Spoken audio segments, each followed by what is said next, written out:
No, wait, stay on this side there so we get a little spread all around. Okay.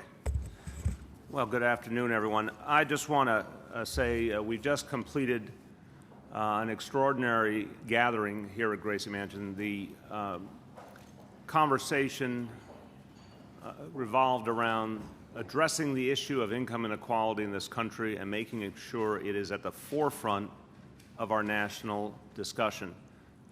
One of the things that unites us all is a belief that the issue of income inequality is a profound threat to this country and its future, that we are experiencing growing divisions that must be addressed. They must be addressed in our national discussion. They must be addressed in the context of the national debate over these next 2 years that will align to the 2016 elections.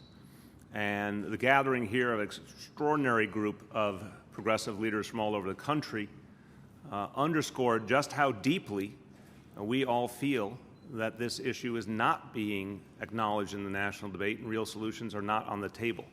And we're going to use all of our voices and all of our reach to change that. I want to let you know the people both standing with me and those who were here for the discussion who had to go on to other appointments. Standing with me, of course, Governor Dan Malloy of Connecticut, Congressman Raul Grijalva of Arizona, who is the co-chair of the House Progressive Caucus, Van Jones, co-founder of Rebuild the Dream, Maria Elena Durazo, Vice President for Immigration, Civil Rights, and Diversity at Unite Here. Do we have Abby? No, Abby went on. Okay. And the Heather McGee, President of Demos, and Katrina Vanden Heuvel, editor and publisher of The Nation. Also with us earlier, and of course, my wife and I were honored to host everyone for this discussion and to be a part of it. Earlier with us, Ted Strickland, former governor of Ohio, Jonathan Soros, senior fellow at the Roosevelt Institute. Who am I missing? Abigail Disney and Deepak. Oh, I missed Deepak. I apologize. Deepak is still here. Deepak Bhargava, Executive Director, the Center for Community Change. So, and U.S. Senator Sherrod Brown, of course, was here earlier as well. I'll say simply this. I have been involved in work for social change for decades.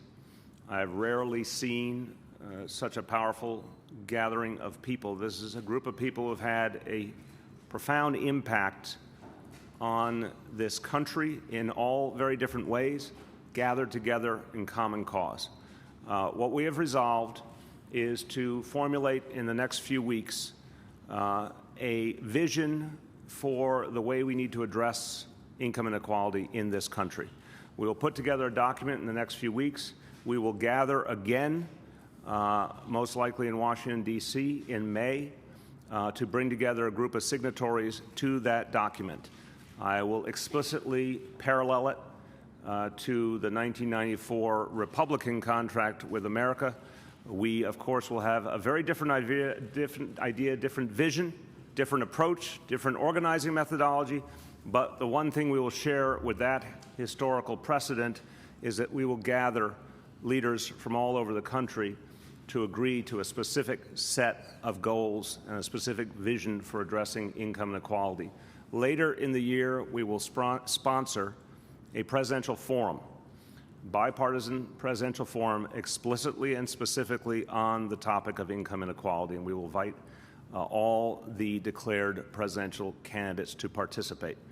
All of this is focused on the notion that we are not having a discussion of income inequality in this country, and we are not having that discussion at our peril, that we must change the debate and the dialogue, and that must lead to real policy solutions because too many people are being left behind. The economy is not working for a huge percentage of Americans, and this is not a sustainable economic path to our future. That's what animates us, and that's what's brought this historic gathering together. I'd like to ask my co-host, our First Lady, to say a few words, and then I'll turn to Governor Malloy and Congressman Grijalva.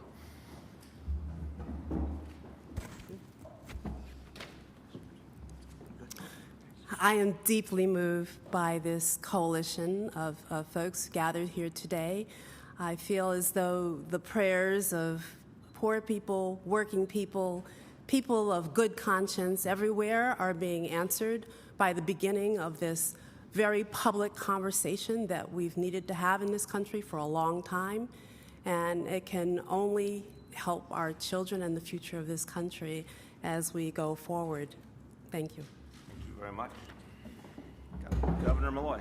Simply put, when John Kennedy said to the American people that a rising tide should raise all boats, they agreed and they believed. And unfortunately, in more recent times, and perhaps over the 70s and 80s and 90s and the last 15 years, what has happened in the United States is the tide has come in any number of times, but many boats have not been raised. And it's time to have a meaningful discussion about how renewed and new prosperity is appropriately shared to a deeper point in our economy, amongst our people. And I do believe that this is a great challenge to our democracy. So I'm happy to join this effort, to be engaged in these discussions, to show a way, which I believe we've done to some extent in my own state, that you can do these things, that you can help people move along, and that more people can share in a renewed prosperity. Thank you very much, Governor. Congressman Grijalva. Thank you very much. Thank you, Mayor, and I want to thank the Mayor and the First Lady for convening this initial meeting and discussion with the intent to introduce into the political landscape dialogue and the upcoming campaigns the issue of economic fairness, income inequality, and closing these opportunity gaps, looking at investment in our people. And those discussions are valid and necessary. It was an appropriate time to meet. There's an urgency that this become part of the political discussion as we go forward in a very serious way. And the people gathered there to understand the seriousness of that. Let me just say that many of my colleagues in Congress feel that we've skewed the discussion on economics and income inequality for too long. And the consequence is that the American people don't know who to believe. And this is an opportunity for us to stand up for the American people so they have something and something tangible to believe in. As a first-generation American, my parents immigrated to this country, and with the thought that their family, me and my sisters, were going to have a good life. They were going to work hard, have an opportunity, and move up socially and be secure financially. That opportunity was granted to me and to the hard work of my parents, but that door is closing on a generation of Americans in this country, and that's the door we want to open. That same door that allowed me to have the life I have is the same door I want so many others to walk through. And I want to thank the Mayor and the First Lady for inviting me and for the honor of being part of this. Thank you. Thank you very much, Congressman. We'll take questions. I just want to invite any and all of the folks who participated in the discussion, about 15 people total in the discussion. I want to invite anyone who wants to respond to any particular question to feel free to. And now we would be happy to take your questions. Yes. Mr. Mayor, I'm wondering if you could give us some of the planks of your contract with America and tell us what role you hope it'll play in the 2016 presidential election. We're going to put together the document over the next month. Again, this is a group of leaders called together from all over the country and from different sectors of our nation. We have elected officials, labor leaders, progressive activists. We're going to do this work over the next few weeks to come up with a final document. Then each and every one of us is going to reach out to others to join in signing that document and working with it as a basis. And we will introduce that in May, again, most likely in Washington. The idea then is to make that document a template for the national debate, to ask leaders at all levels to respond to it. Those in office already to act on it. I must shout out Governor Malloy, who raised the minimum wage in his state, who enacted the first state to enact paid sick leave. There are leaders right now who can act on the core ideas that are necessary to address income inequality. We're going to use this document as a rallying cry to ask existing leaders to do it, but we're also going to use it as a method to say to candidates on all levels, here's something to respond to. We want to know what you say in response to this vision.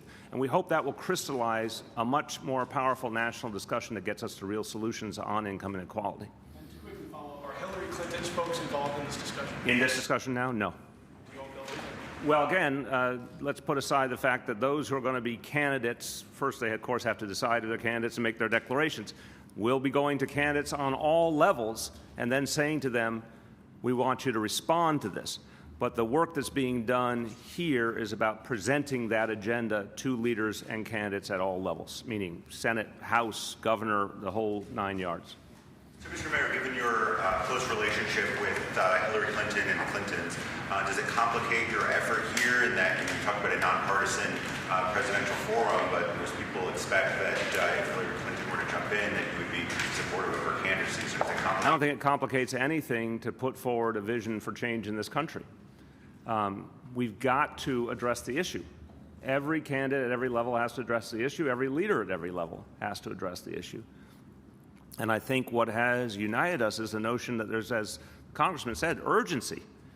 How is it that it's already April 2015 and there's no serious debate on income inequality in this country? We're not talking about the things that would actually address the situation. You know, tax fairness, progressive taxation, a whole range of options that could make a profound impact on the trajectory of this country. It's nowhere in the national debate. And so what's uncomplicated to me is that we have to push these issues to the fore, and all candidates and leaders have to speak to them. Please. The ever-shy Van Jones. Exactly. Hi, Van Jones, Rebuild the Dream. The mayor is a big man. This is a big house. And this is a big deal. This is a very big deal. The sound you just heard is the sound of jaws dropping and hitting their desks in Washington, D.C. This is a major development in this country. Very few leaders have the ability to pull together this type of coalition. These are some of the most accomplished progressives in the country, and we are saying we want to be heard. And so I want to applaud this mayor. I want to applaud the First Lady. This is a very significant development.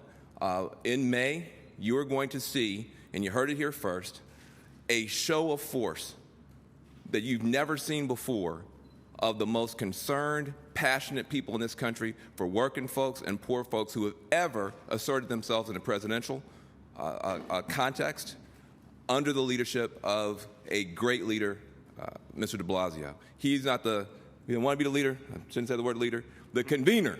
Convener. He has been willing to convene us. Part of the problem has been this. So many people across the country have been organizing, working, the fight for minimum wage increase, the fight for pay equity for women, grassroots voices crying out, and the national media has not listened. They will listen in May. I want to thank Mayor de Blasio. Thank you very much. Yes. Mr. Mayor, can you describe a little bit more what this bipartisan presidential forum will look like, and how will you bring, bipartisan participation to the table for something like that? Well, I think the notion is, again, we intend to bring together at first dozens and ultimately hundreds of leaders from all over the country who agree that we have to address income inequality and will agree to some core ideas of how we do it. And then we're going to say to leaders and candidates, it's time to respond. I think there's a lot of people in this country who are listening carefully for that response, who don't understand why they haven't heard a vision already and are going to demand that people who either are in high office or aspire to high office declare themselves in terms of these ideas. I think that's what makes the presidential forum idea powerful. We haven't decided if it'll be a single bipartisan forum or there'll be a separate one for Democrats and Republicans. Either model might work.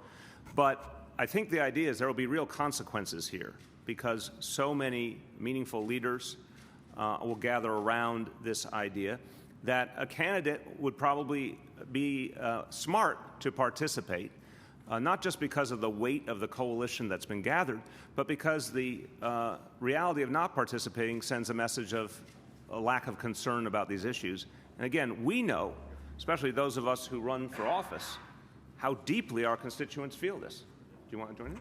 Okay. Oh, Maria Elena Durazo, please. Too many people work too hard for too little. And that's what's happening on the ground in city and state all across this nation. Those are the issues that need to be brought to the national debate and to national conversation with leaders.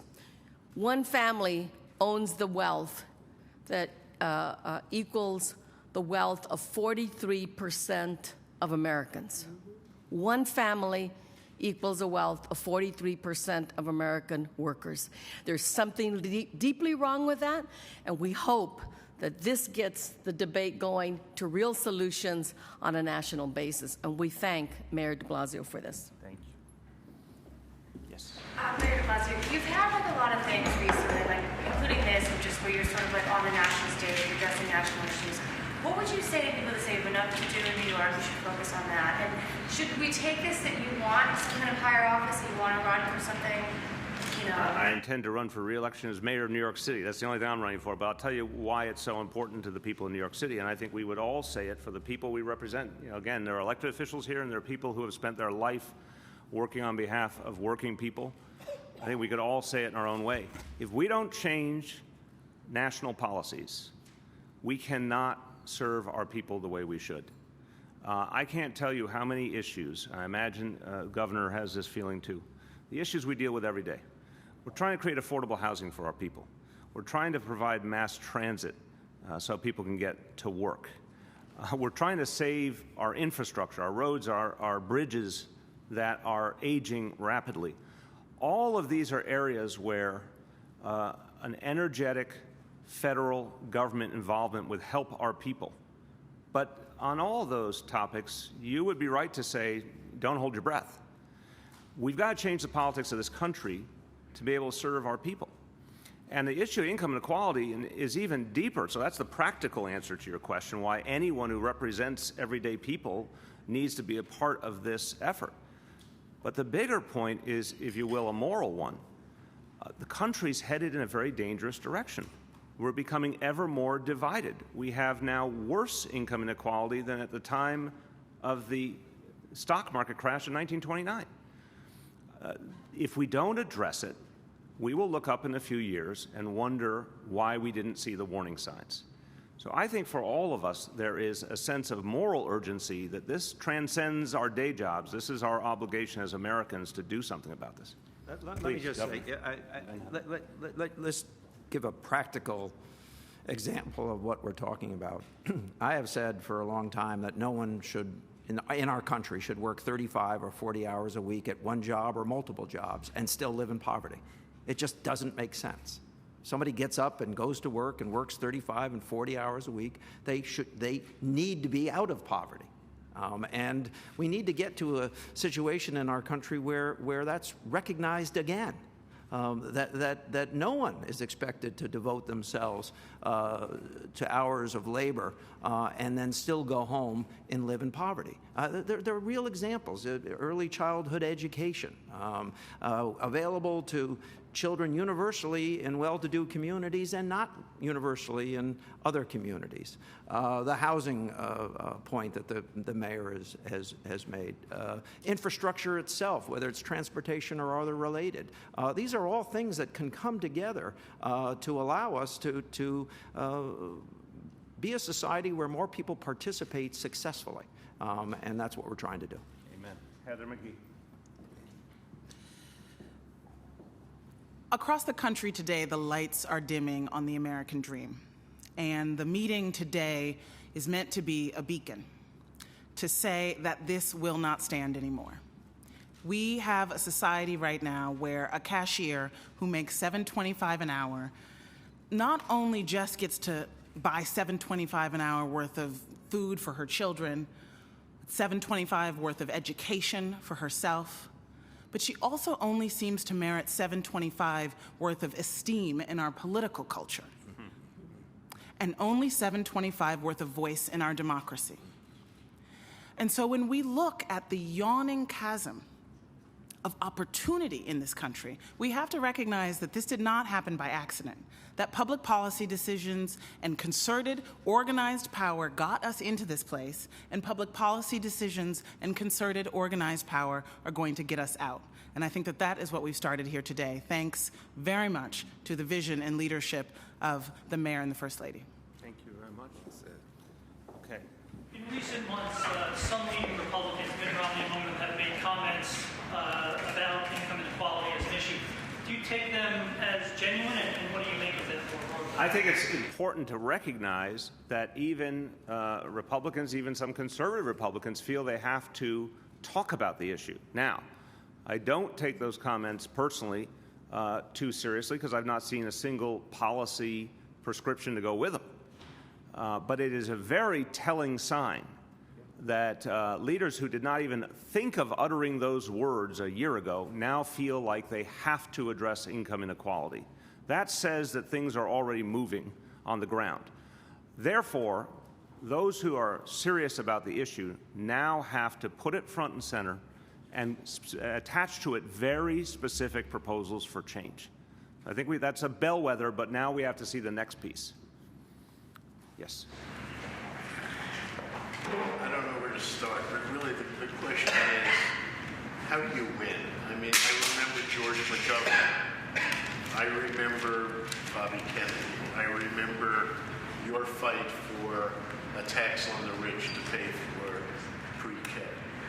I remember the fight for a tax on the rich through the U.S. Congress. Given all of that daunting stuff, how do you win? I'm going to offer my view. I think others may have strong views too. So let me start and pass the ball around to anyone who wants to join in, because you've asked the essential question, Henry. Couple points. Look around this country, look at what's happening.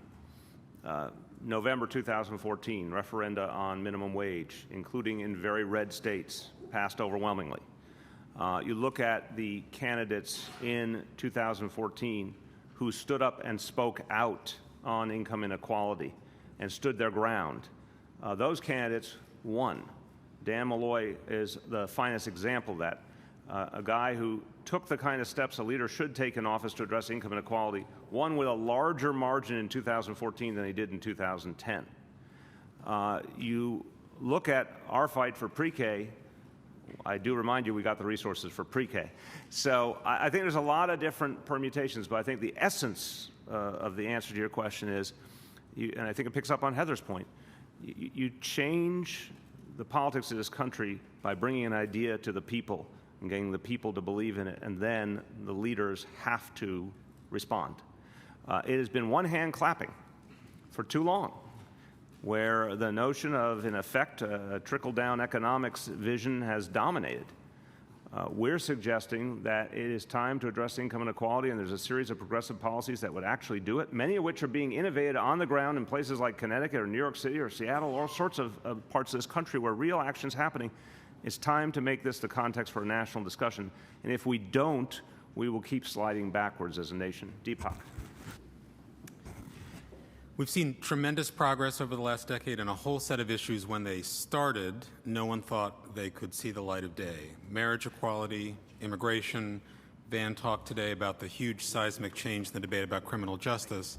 I think the premise of this effort is that there is enormous momentum in the country, in public opinion, in policy, in states and cities around the country, but that there's a disconnect between the sentiments of a majority of Americans and the range of policy solutions that are being proposed at the national level. So we want to turn these 1,000 points of light that are really beginning to pop all around the country into a laser beam of focus to bring these issues of inequality to the national level. And I think we are quite close to major breakthroughs. I want to commend the Mayor and the First Lady for bringing together this group to try to harness this energy that's manifesting all over the country. Amen. Who wants to add? Please. Governor? Okay. Yeah, Henry, don't be too frustrated. We're making progress, and progress will be incremental. It won't be overnight. But, you know, on the business pages and in financial publications, folks are talking about this as a threat to our democracy. That if, you know, relatively few people resent the rich getting richer, and I certainly don't. But what I don't want to live in is a society where the poor get poorer and the middle class gets out of reach. So that's what we need to talk about, those concepts. And I think if we do that, then it's a winning discussion for the American people who are looking for someone to set the table for this discussion on a broader basis. Just as a public education system is what's in many ways protected our democracy, fairness also historically has been one of the things that protected our democracy. And if too many people feel that our society becomes closed to job opportunity, to education opportunity, even to the opportunity to move one's child into the middle class, then that democracy is damaged. And I care too much about this country to allow that to happen. Amen. And let me just note, we'll do a few more. Let me note, before Katrina comes up, it is portentous that we happen to meet on the day that McDonald's finally decided to raise its wages as a result of years of sustained activism by fast food workers. Something's happening on the ground. Another way of answering your point, Henry. Something is happening on the ground. Political leadership better catch up with it because it's already starting to happen. Katrina. The Nation, which I edit, was founded 150 years ago in this good city. It's the oldest weekly in America. It was founded by abolitionists committed to ending slavery. Those abolitionists were also told, you can't do it. They were marginalized. Their voices were stigmatized. But over these 150 years, the Nation has always called for bolder ideas. Ideas do move the political process. Let's not forget, yesterday, I believe, was the first anniversary of paid sick leave legislation in this city. The Nation has made many endorsements over the years. We were proud to endorse Franklin Delano Roosevelt 3 times. We were also proud in 2013 to endorse Mayor de Blasio because of his commitment to this very issue which we are talking about today, reimagining boldly how to end inequality in this city. And in Mayor de Blasio, who, along with the First Lady, convened this meeting today, you have a mayor who is also speaking to other mayors. You have a governor who's also speaking to other governors. So, Henry, forgive my use of your first name, what is the alternative? The alternative is to fight, the alternative is to lift this up, and the alternative is to connect with millions of people around this country who seek a way forward toward fairness, toward justice, and toward the American way, which we need to keep in our sights. Amen. Mayor, do you think Hillary Clinton is spoken enough on this issue, and how would you hope she frames this if she does decide? Again, she's not a candidate yet. If she becomes a candidate, I absolutely believe she needs to address this issue. I think all leaders and all candidates need to address this issue. We as a group will come out with a template next month, giving a very specific vision of how to address these issues best. But the one thing we can say is it's got to be on the front burner as an issue. Any leader who's not talking about it is out of sync with the American people and what they're going through. Laura. Mr. Mayor, I was wondering, this is on a specific issue that many other progressives have spoken about, and they've called for the reinstatement of the Glass-Steagall Act. I'm wondering what your position is on that, or if you are concerned. Yeah, I'd like to keep it to this topic. I don't have a formal position on that. We can get back to you on some comments on it, but I'd like to keep it to the meeting today. An off-topic question. We'll do an off-topic after. We'll allow our guests to leave, and then we'll do that at a couple off-topics. Guys. Sure. So, I mean, much of middle America, much of the South is not exactly in love with New York. You personally, of course, have a very colorful political past. What makes you the... He's leading the witness. What makes you the right convener or leader for this movement? I mean, are you really the best figurehead? Convening is exactly what it purports to be. I had an opportunity to bring together a group of leaders from around the country, and I guarantee you this group is going to grow by a lot. Each of these leaders knows best how to speak to their communities. I think part of what you should do as someone who recognizes a problem is find people who share those views and those values and get them together and figure out a course of action. That's what we're doing.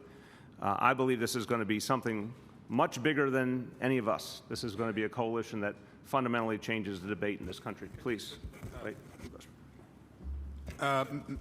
Many of us traveled from quite some ways and canceled other things in our schedule to come because the mayor and the first lady called. And I think the reason for that is that under their leadership, the city has become a model for progressive governance. Not just running and winning on the issues, but actually delivering on paid sick days, on universal pre-K.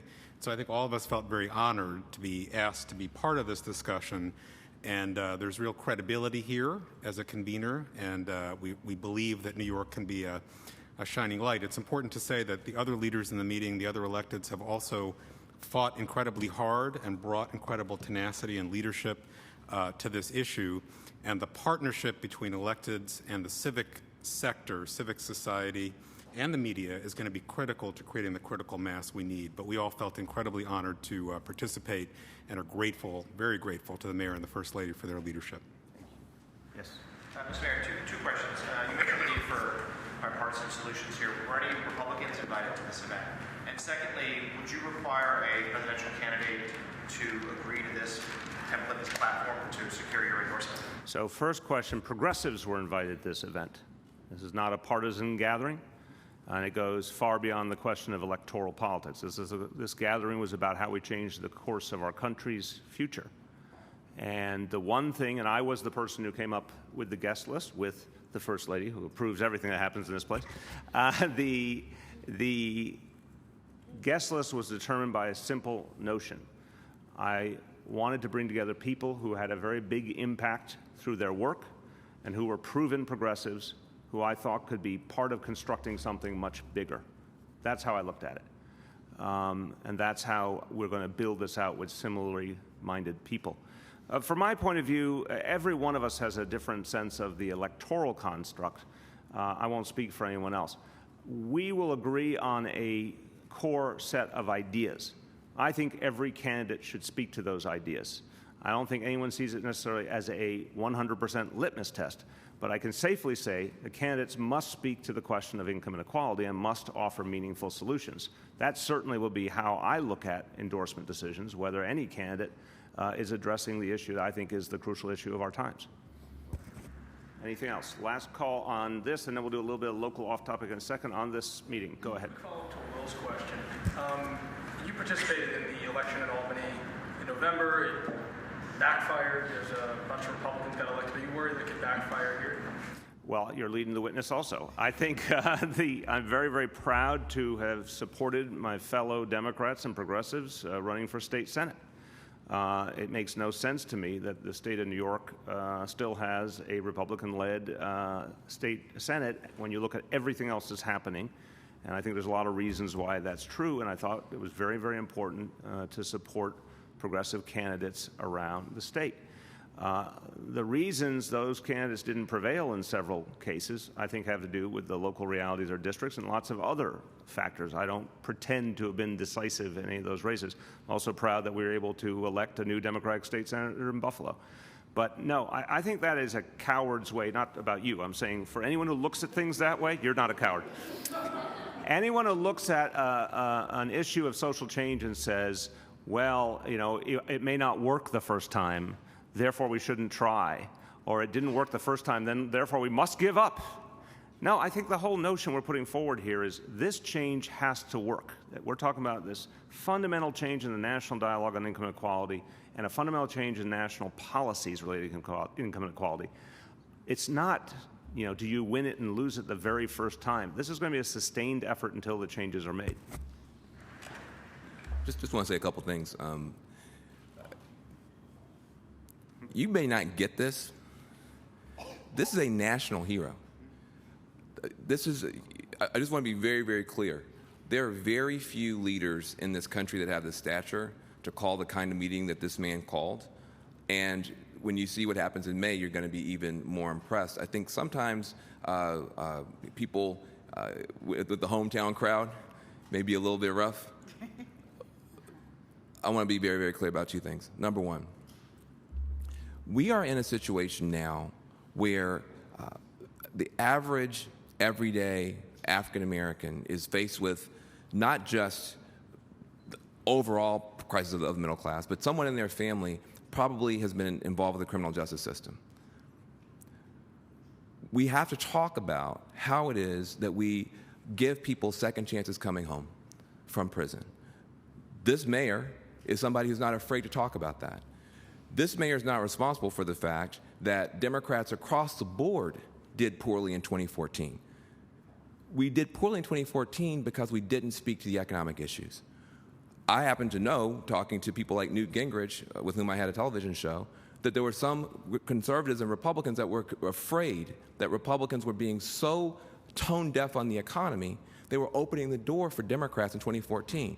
But we did not take advantage of the fact that we had a better economic message. We are fortunate to have a mayor that ran on economic issues, that spoke to the issues of criminal justice, and showed that that's a winning message. People across the country look to the de Blasio campaign and to the de Blasio example as a way forward. So when he calls a meeting, the man who spoke to criminal justice, who spoke to economic issues, and became the mayor of the biggest city in our nation, progressives listen and ordinary people listen, and we're proud to be here. So thank you. Thank you. That's a good note to end on. All right. All right. Thank you. I don't want to hold you to that. Thank you very much, guys. Thank you. Thank you. Thank you. Thank you. Thank you. Thank you.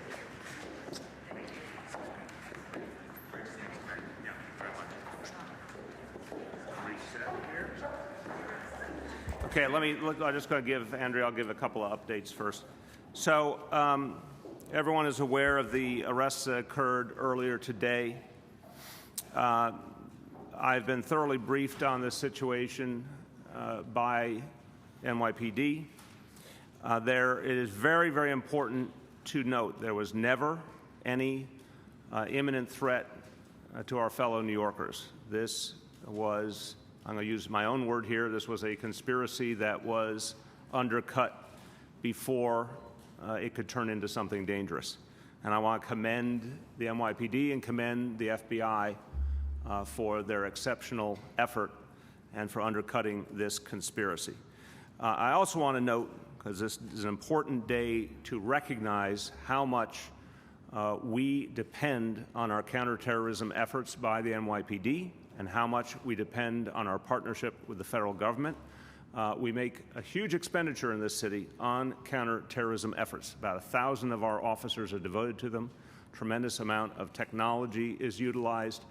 We need the resources to continue this work. We are the #1 terror target in this country, in many ways the #1 terror target in the world. I want to thank the Department of Homeland Security for announcing that they're increasing anti-terrorism funding to New York City by $181 million. That is a tremendously important investment in our ongoing efforts, and today is a sad reminder of how important it is to remain vigilant and how extensive our efforts have to be. We need to continue to deepen the funding by the federal government because this is an ongoing fight.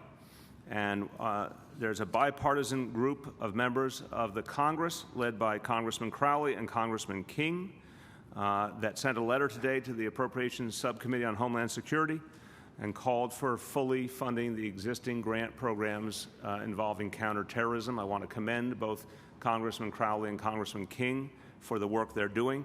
Every one of these dollars will be needed because we're in it for the long haul. And sometimes people have asked me, when do I think, from a New York City point of view, the war on terror will end? And I say very simply, every day that I will be mayor, we'll be in the midst of the war on terror, and we have to be not only vigilant, but continually increasing our capacity. Today is a reminder of that fact. Any questions, please?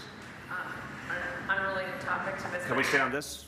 Just see if there's anything on this. And I don't know, are we going to do unrelated or not? Just doing this. But we can see if we can do that with you afterwards, Grace. We'll figure it out. Speaking of NYPD, That was good. No, we're on this. If we're going to do anything else, we'll do it separate. If we're doing anything else on this question. How worried are you about potential ISIS or ISIS-inspired attack in Europe? I've said many times I take the threat of ISIS very seriously, but I also think our defenses are very strong. The fact is that ISIS has added a new element to the terrorist dynamics facing us, and we need to take that very seriously. I am particularly concerned about any Americans who may go overseas and fight in Syria or Iraq or any place and come back. That's a new phenomenon we rarely saw in the past. I'm certainly concerned about the lone wolf reality, and we've seen a few instances of this already, where individuals, sometimes individuals with mental illnesses, are inspired by propaganda by Islamist groups. So I think you have to take all of this seriously. I always say we were already at such a high state of readiness and vigilance that the fundamental work hasn't changed. But there are new and troubling factors in this equation. That is absolutely why not only will we keep making all the efforts and the expenditures we're making, but that's why these additional federal resources are so important. If there's nothing else on this topic, Andrea will figure out if there's going to be any separate. Please. No prize between the two guys that earlier. Say it louder. Two guys earlier in Brooklyn that were taken into custody. The arrest today. Well, there was an arrest today with two females. Yes. And last month there was an incident with two. The previous, I think they're all the same pattern. You know, I think this is, again, part of a newer reality where people are either being inspired by the propaganda or in some way energized by the development of ISIS. A year ago, we weren't even talking about ISIS. We didn't know what it was. So this is a troubling reality. But I also think it's very telling that each and every one of these individuals was found, and before they could do any harm. That speaks to just how good the defenses are. On this topic? Yeah. What we say to those who say it speaks to a need, it certainly speaks to a need for more police officers. I think the fact that our police force has once again performed so well is an indication of how good it is in its current state. I do believe we need the additional federal funding so we can keep adding to the technology and the other elements of the equation. I do believe we need a close working relationship with the federal government. The more I have learned in this process, and having had an opportunity to get a series of briefings in recent weeks, the coordination between the different agencies really is the underlying basis for success.